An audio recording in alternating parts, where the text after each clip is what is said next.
Hi ವೀಕ್ಷಕರೇ, ಎಲ್ಲರಿಗೂ ನಮಸ್ಕಾರ. ನೋಡಿ, ಸರ್ಕಾರದಿಂದ ಗೃಹಲಕ್ಷ್ಮಿ ಯೋಜನೆಯ ಪ್ರತಿಯೊಂದು ಫಲಾನುಭವಿಗಳಿಗೆ 19 ಮತ್ತು 20ನೇ ಕಂತಿನ ಒಟ್ಟು 4,000 ಹಣನ ಜಮಾ ಮಾಡ್ತಾ ಇದ್ದು, ಪ್ರತಿಯೊಂದು ಫಲಾನುಭವಿಗಳಿಗೆ ಏಪ್ರಿಲ್ 30ರಷ್ಟರಲ್ಲಿ ನಿಮ್ಮ ಬ್ಯಾಂಕ್ ಖಾತೆಗೆ ಈ 2 ತಿಂಗಳ 4,000 ಹಣ ಜಮಾ ಆಗ್ತಾ ಇದೆ. ಅದೇ ರೀತಿ ಈ ಬಾರಿ ಈ 4,000 ಹಣನ ಸಾಕಷ್ಟು ಫಲಾನುಭವಿಗಳಿಗೆ ಸರ್ಕಾರ ಕ್ಯಾನ್ಸಲ್ ಮಾಡಿದ್ದು, ಸಾಕಷ್ಟು ಫಲಾನುಭವಿಗಳ ಬ್ಯಾಂಕ್ ಖಾತೆಗೆ ಹಣ ಜಮಾ ಆಗೋದಿಲ್ಲ. ಮತ್ತು ನಾಳೆ ಶನಿವಾರ ಏಪ್ರಿಲ್ 26ರಿಂದ ಕರ್ನಾಟಕದ 29 ಜಿಲ್ಲೆಗಳಿಗೆ ಈ ಒಂದು ಹಣ ಜಮಾ ಆಗಲಿದೆ. ಬನ್ನಿ ಸ್ನೇಹಿತರೆ, ಯಾವ ಜಿಲ್ಲೆಗಳಿಗೆ ಈ ಒಂದು ಹಣ ಜಮಾ ಆಗ್ತಾ ಇದೆ ಅಂತ ನಾನು ನಿಮಗೆ ಈ ಒಂದು ವಿಡಿಯೋದಲ್ಲಿ ತಿಳಿಸ್ಕೊಡ್ತಾ ಇದ್ದೀನಿ. ಅದಕ್ಕಿಂತ ಮೊದಲು ನೋಡಿ ಸ್ನೇಹಿತರೆ, ನೀವೇನಾದ್ರೂ ಇನ್ನೂ ಕೂಡ ನನ್ನ ಚಾನಲ್ನ ಸಬ್ಸ್ಕ್ರೈಬ್ ಆಗಿಲ್ಲ ಅಂದರೆ ದಯವಿಟ್ಟು ಪ್ರತಿಯೊಬ್ಬರು ಚಾನಲ್ನ ಸಬ್ಸ್ಕ್ರೈಬ್ ಮಾಡ್ಕೊಳ್ಳಿ, ಹಾಗೆ ವಿಡಿಯೋಗೆ ಒಂದು ಲೈಕ್ನ ಕೊಡಿ. ಹೌದು ವೀಕ್ಷಕರೇ, ಗೃಹಲಕ್ಷ್ಮಿ ಹಾಗೂ ಅನ್ನಭಾಗ್ಯ ಯೋಜನೆಯ ಪ್ರತಿಯೊಂದು ಫಲಾನುಭವಿಗಳಿಗೆ ಸರ್ಕಾರದಿಂದ ಭರ್ಜರಿ ಗುಡ್ಡಿಸ್ನ ಕೊಟ್ಟಿದ್ದಾರೆ.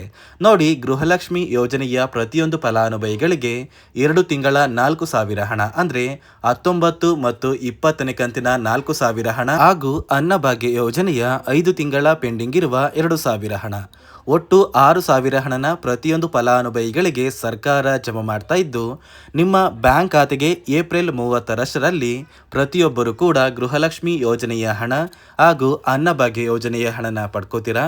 ಅದೇ ರೀತಿ ಈ ಬಾರಿ ಸಾಕಷ್ಟು ಫಲಾನುಭವಿಗಳಿಗೆ ಸರ್ಕಾರ ಗೃಹಲಕ್ಷ್ಮಿ ಯೋಜನೆಯ 19 ಮತ್ತು 20ನೇ ಕಂತಿನ ಹಣನ ಕ್ಯಾನ್ಸಲ್ ಮಾಡಿದೆ. ಯಾವ ಕಾರಣಕ್ಕೆ ಹಣ ಕ್ಯಾನ್ಸಲ್ ಆಗಿದೆ ಅಂದರೆ, ಸರ್ಕಾರ 5 ನಿಯಮಗಳ ಆಧಾರದ ಮೇಲೆ ಪ್ರತಿಯೊಂದು ಫಲಾನುಭವಿಗಳ ಬ್ಯಾಂಕ್ ಖಾತೆಗೆ ಈ 4,000 ಹಣನ ಜಮಾ ಮಾಡ್ತಾ ಇದ್ದು, ಒಂದು ವೇಳೆ ನೀವು ಈ ನಿಯಮಗಳನ್ನ ಪಾಲಿಸಿಲ್ಲ ಅಂದರೆ ನಿಮ್ಮ ಬ್ಯಾಂಕ್ ಖಾತೆಗೆ ಹಣ ಜಮಾ ಆಗೋದಿಲ್ಲ. ಸುಮಾರು 1 ಲಕ್ಷಕ್ಕಿಂತ ಅಧಿಕ ಫಲಾನುಭವಿಗಳಿಗೆ ಈ ಬಾರಿ ಗೃಹಲಕ್ಷ್ಮಿ ಯೋಜನೆಯ ಹಣನ ಸರ್ಕಾರ ಕ್ಯಾನ್ಸಲ್ ಮಾಡಿದ್ದು, ಹಾಗಾದ್ರೆ ಬನ್ನಿ ಸರ್ಕಾರ ಜಾರಿಗೆ ತಂದಿರುವ ಆ 5 ಹೊಸ ನಿಯಮಗಳು ಏನು ಅಂತ ಕೂಡ ನಾನು ನಿಮಗೆ ತಿಳಿಸ್ಕೊಡ್ತಾ ಇದ್ದೀನಿ. ಅದಕ್ಕಿಂತ ಮೊದಲು ನೋಡಿ ಸ್ನೇಹಿತರೆ, ನಾಳೆ ಶನಿವಾರ ಏಪ್ರಿಲ್ 26ರಂದು ಕರ್ನಾಟಕದ ಯಾವ 29 ಜಿಲ್ಲೆಗಳಿಗೆ ಗೃಹಲಕ್ಷ್ಮಿ ಹಾಗೂ ಅನ್ನಭಾಗ್ಯ ಯೋಜನೆಯ ಹಣ ಜಮಾ ಆಗಲಿದೆ ಅಂದರೆ, ಮೊದಲಿಗೆ ಬಾಗಲಕೋಟೆ, ಬೆಂಗಳೂರು ನಗರ, ಬೆಳಗಾವಿ, ಬೆಂಗಳೂರು ಗ್ರಾಮಾಂತರ, ವಿಜಯಪುರ, ರಾಮನಗರ, ಧಾರವಾಡ, ಚಿಕ್ಕಬಳ್ಳಾಪುರ, ಗದಗ, ಚಿತ್ರದುರ್ಗ, ಹಾವೇರಿ, ದಾವಣಗೆರೆ, ಉತ್ತರ ಕನ್ನಡ, ಕೋಲಾರ, ತುಮಕೂರು, ಶಿವಮೊಗ್ಗ, ಬಳ್ಳಾರಿ, ಚಾಮರಾಜನಗರ, ಬೀದರ್, ಚಿಕ್ಕಮಗಳೂರು, ಕಲಬುರಗಿ, ದಕ್ಷಿಣ ಕನ್ನಡ, ಕೊಪ್ಪಳ, ಹಾಸನ, ರಾಯಚೂರು, ಕೊಡಗು, ಯಾದಗಿರಿ, ವಿಜಯನಗರ, ಉಡುಪಿ ಮತ್ತು ಮೈಸೂರು, ಈ 29 ಜಿಲ್ಲೆಗಳ ಪ್ರತಿಯೊಂದು ಫಲಾನುಭವಿಗಳಿಗೆ ಸರ್ಕಾರ ಗೃಹಲಕ್ಷ್ಮಿ ಹಾಗೂ ಅನ್ನಭಾಗ್ಯ ಯೋಜನೆಯ ಒಟ್ಟು 6,000 ಹಣನ ಜಮಾ ಮಾಡ್ತಾ ಇದ್ದು, ನಿಮ್ಮ ಬ್ಯಾಂಕ್ ಖಾತೆಗೆ ಇಲ್ಲಿಯವರೆಗೂ ಗೃಹಲಕ್ಷ್ಮಿ ಯೋಜನೆಯ 18 ಕಂತಿನ ಹಣನ ನೀವು ಪಡ್ಕೊಂಡಿದ್ರೆ ಸಾಕು. ಆದಷ್ಟು ಬೇಗ ಪ್ರತಿಯೊಂದು ಫಲಾನುಭವಿಗಳಿಗೆ ಸರ್ಕಾರ ಈ 6,000 ಹಣನ ಜಮಾ ಮಾಡ್ತಾ ಇದೆ. ಏಪ್ರಿಲ್ 26ರಿಂದ ಕರ್ನಾಟಕದ 29 ಜಿಲ್ಲೆಗಳಿಗೆ ಹಣ ಜಮಾ ಆಗಲಿದೆ. ಅದೇ ರೀತಿ ಏಪ್ರಿಲ್ 30ರಷ್ಟರಲ್ಲಿ ಪ್ರತಿಯೊಂದು ಫಲಾನುಭವಿಗಳಿಗೆ ಗೃಹಲಕ್ಷ್ಮಿ ಯೋಜನೆಯ 2 ತಿಂಗಳ 4,000 ಹಣ ಜಮಾ ಆಗುತ್ತೆ. ನೋಡಿ ಸ್ನೇಹಿತರೆ, ಈ ಬಾರಿ ಸುಮಾರು 1 ಲಕ್ಷಕ್ಕಿಂತ ಅಧಿಕ ಫಲಾನುಭವಿಗಳ ಬ್ಯಾಂಕ್ ಖಾತೆಗೆ ಸರ್ಕಾರ ಗೃಹಲಕ್ಷ್ಮಿ ಯೋಜನೆಯ ಹಣನ ಜಮಾ ಮಾಡ್ತಾ ಇಲ್ಲ. ಕಾರಣ ಏನು ಅಂದರೆ, ನಿಮ್ಮ ಬ್ಯಾಂಕ್ ಖಾತೆಗೆ ಡೆಬಿಟ್ ಮೂಲಕ ಹಣ ಜಮಾ ಮಾಡುವಂತಹ ಸಂದರ್ಭದಲ್ಲಿ ಸರ್ಕಾರ ಸಾಕಷ್ಟು ಫಲಾನುಭವಿಗಳ ಒಂದು ಬ್ಯಾಂಕ್ ಖಾತೆಗೆ ಹಣ ಜಮಾ ಮಾಡೋದನ್ನು ಕ್ಯಾನ್ಸಲ್ ಮಾಡಿದೆ. ಯಾಕಂದರೆ ಇತ್ತೀಚೆಗೆ ಹಣಕಾಸು ಇಲಾಖೆ ಜಾರಿಗೆ ತಂದಿರುವ 5 ನಿಯಮಗಳ ಆಧಾರದ ಮೇಲೆ ಪ್ರತಿಯೊಂದು ಫಲಾನುಭವಿಗಳಿಗೆ ಸರ್ಕಾರ ಈ ಒಂದು ಹಣನ ಜಮಾ ಮಾಡ್ತಾ ಇದ್ದು, ಯಾರೆಲ್ಲ ಫಲಾನುಭವಿಗಳು ಈ ನಿಯಮಗಳನ್ನ ಪಾಲಿಸಿಲ್ಲ, ನಿಮ್ಮ ಬ್ಯಾಂಕ್ ಖಾತೆಗೂ ಕೂಡ ಹಣ ಜಮಾ ಆಗೋದಿಲ್ಲ. ಹಾಗಾದರೆ ಬನ್ನಿ ಸ್ನೇಹಿತರೆ, ಸರ್ಕಾರ ಜಾರಿಗೆ ತಂದಿರುವ ಆ 5 ಹೊಸ ನಿಯಮಗಳು ಏನು ಅಂತ ನಾನು ನಿಮಗೆ ತಿಳಿಸ್ಕೊಡ್ತಾ ಇದ್ದೀನಿ. ನೋಡಿ ಸ್ನೇಹಿತರೆ, ಮೊದಲನೆಯ ಒಂದು ನಿಯಮ ಬಂದು, ಸಾಕಷ್ಟು ಫಲಾನುಭವಿಗಳು ಹೊಂದಿರುವಂತಹ ಒಂದು ರೇಷನ್ ಕಾರ್ಡ್ ಏನಿದೆ, ಆ ಒಂದು ರೇಷನ್ ಕಾರ್ಡ್ನ ಮನೆಯ ಸದಸ್ಯರ ಪ್ರತಿಯೊಬ್ಬರ ಒಂದು ಆಧಾರ್ ಕಾರ್ಡ್ನ ನಿಮ್ಮ ರೇಷನ್ ಕಾರ್ಡ್ಗೆ ಕಡ್ಡಾಯವಾಗಿ ಲಿಂಕ್ ಮಾಡಿಸ್ಬೇಕು.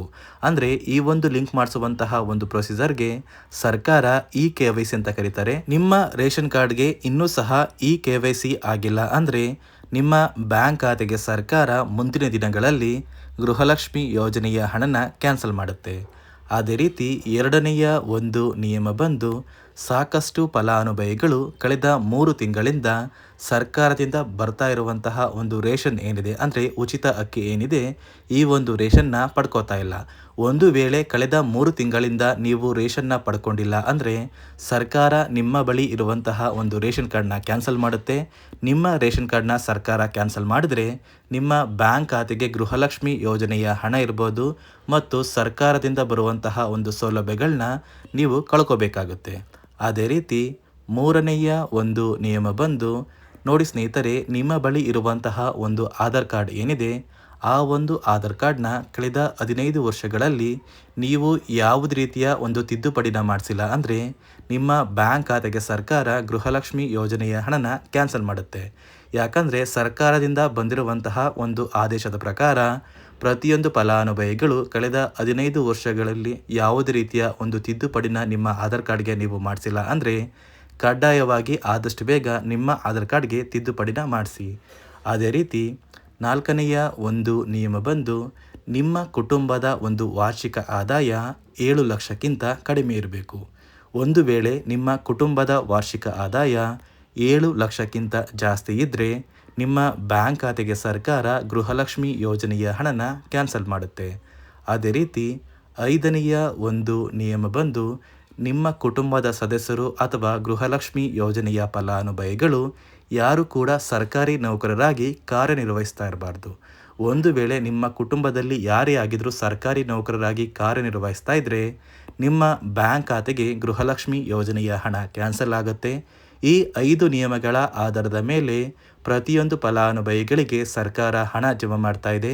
ಒಂದು ವೇಳೆ ನೀವು ಈ 5 ನಿಯಮಗಳನ್ನ ಪಾಲಿಸಿಲ್ಲ ಅಂದರೆ ನೀವು ಕೂಡ ಗೃಹಲಕ್ಷ್ಮಿ ಯೋಜನೆಯ ಹಣದಿಂದ ವಂಚಿತರಾಗಬೇಕಾಗುತ್ತೆ. ನೋಡಿ ಸ್ನೇಹಿತರೆ, ನಾಳೆ ಶನಿವಾರ ಏಪ್ರಿಲ್ 26ರಿಂದ ಕರ್ನಾಟಕದ 29 ಜಿಲ್ಲೆಗಳ ಪ್ರತಿಯೊಂದು ಫಲಾನುಭವಿಗಳಿಗೆ ಗೃಹಲಕ್ಷ್ಮಿ ಯೋಜನೆಯ 19 ಮತ್ತು 20ನೇ ಕಂತಿನ 4,000 ಹಣ ಹಾಗೂ ಅನ್ನಭಾಗ್ಯ ಯೋಜನೆಯ 5 ತಿಂಗಳ ಪೆಂಡಿಂಗ್ ಇರುವ 2,000 ಹಣ, ಒಟ್ಟು 6,000 ಹಣನ ಪ್ರತಿಯೊಂದು ಫಲಾನುಭವಿಗಳಿಗೆ ಸರ್ಕಾರ ಜಮಾ ಮಾಡ್ತಾ ಇದೆ.